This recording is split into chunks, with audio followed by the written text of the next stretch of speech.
Region Sports Network, the only game in town.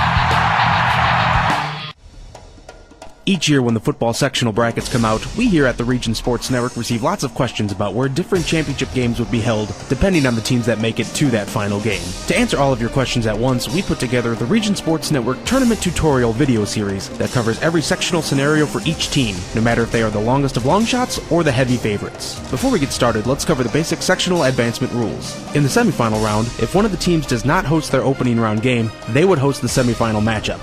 However, if both teams host or go on the road, the team further down the bracket is the host. The host site for the sectional championship is determined by which team played more road games in the first two rounds. If both teams played the same amount of road games, the team on the bottom half of the bracket would be the host. In the opening round of Class 6A Sectional Number 1, Maryville defeated Crown Point 45-42 in a thrilling game at Bulldog Turf, while Lake Central routed Lafayette Jefferson on the road to set up a Maryville-Lake Central Sectional Championship for the second straight season. Unlike last year, this season's game will be at Demery Stadium in Maryville.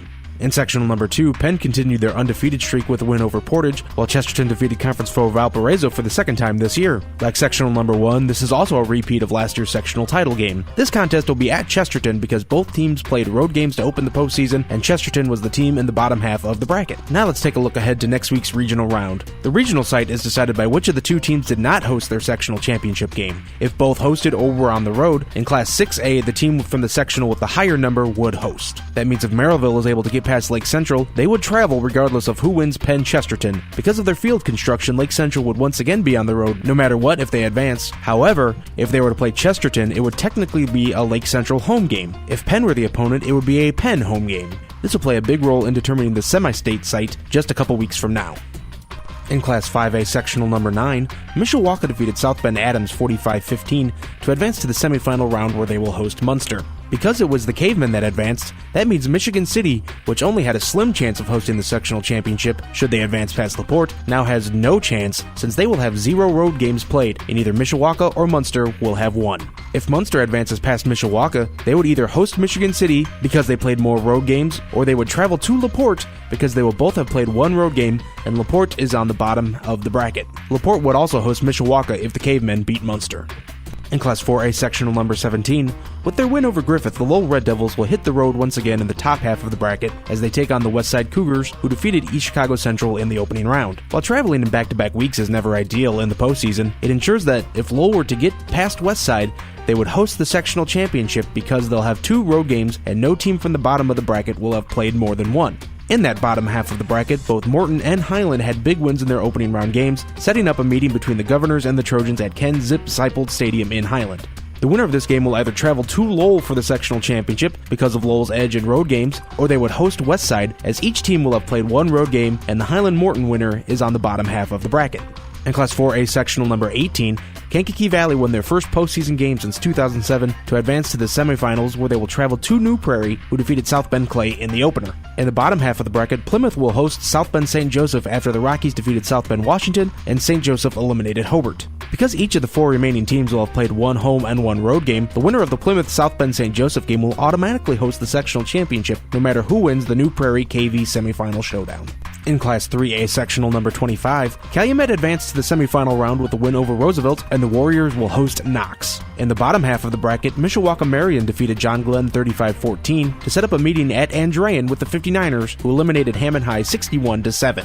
As stated in last week's video, Calumet will travel for the sectional championship should they advance, no matter if the opponent is Andrean or Mishawaka Marion, because they'll have played 2 home games.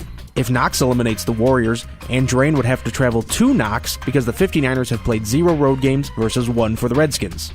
If Mishawaka Marion defeats Andrean, Knox would have to travel to take on the Knights because each will have played 1 road game and Mishawaka Marion is on the bottom half of the bracket. In Class 2A Sectional Number 33, Boone Grove and Wheeler will meet for the second time this season as the Wolves advance to the semifinals with a win over North Newton, while Wheeler beat North Judson in their opening round game. Since they were both on the road for their openers and Wheeler is the team from lower in the bracket, they will host. In the bottom half of sectional number 33, both home teams won, with Bowman picking up their first victory of the year, a 46-14 win over River Forest, and Rensselaer eliminated Bishop Knoll 67-6. Because they are both home and Rensselaer is lower on the bracket, they will host the semifinal matchup. Because Rensselaer has hosted both of their games, and both Boone Grove and Wheeler will have played at least one road game each, the winner of the Wolves and Bearcats would host the Bombers in the sectional championship. Should Bowman upset Rensselaer Central, they would host Wheeler in the finale because they would each have one road game, and Bowman is the team from the bottom half of the bracket, or they would travel to Boone Grove as the Wolves will have played 2 road games compared to just 1 for Bowman.